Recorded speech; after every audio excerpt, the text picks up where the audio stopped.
Today I'm going to be discussing the difference between freedom and liberty in early Western civilization.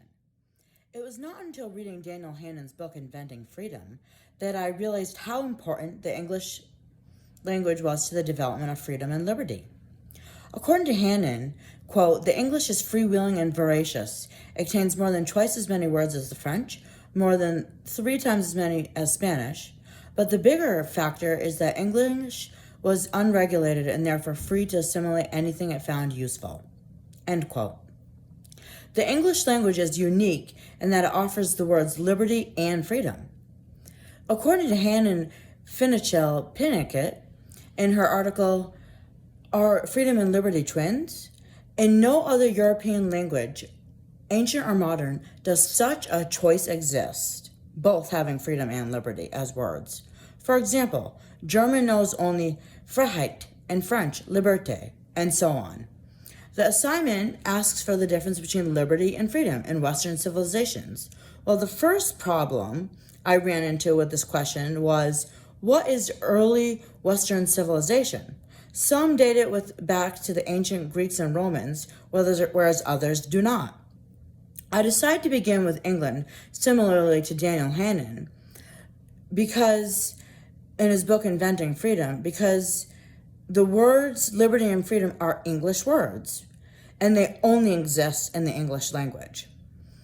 Additionally, the first time specifically the concept of liberty was used was in John Wycliffe's prologue to the English translation of the Bible.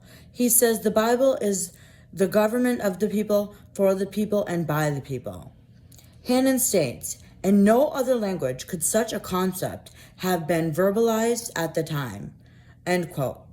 The English language has both been a vehicle and a guarantor of liberty down the centuries.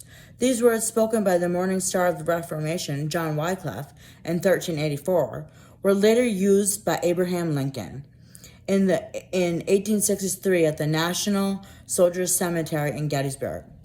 So why did I call the concept liberty instead of freedom? The unabridged Oxford Dictionary sees liberty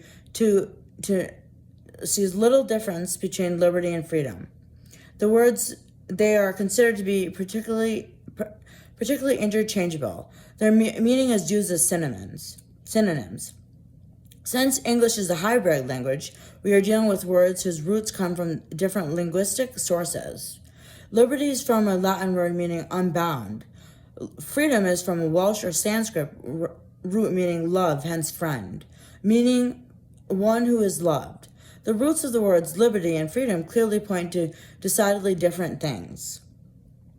Freedom comes from the Old English meaning power of self-determination, state of free will, emancipation from slavery, whereas liberty comes from the Latin word libertarium, which means civil or political freedom, condition of a free man, absence of restraint or permission.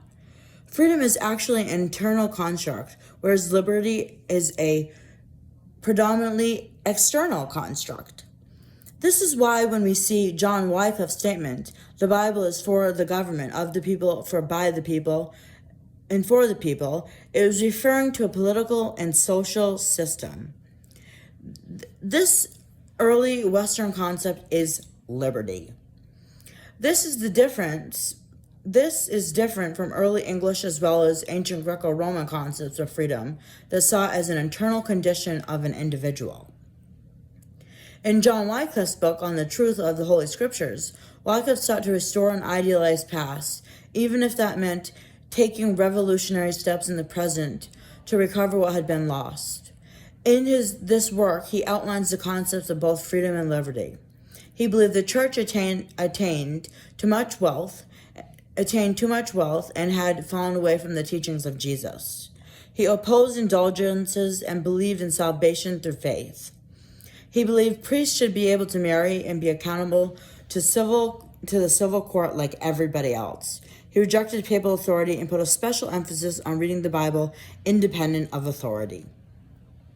These beliefs would later influence Martin Luther and the Protestant Reformation.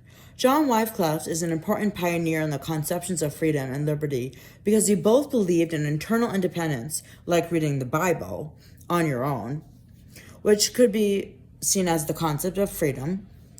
As well, he also believed in a legal and social change and sought to hold people, for example, hold people accountable in positions accountable to law, people in authority positions accountable to law.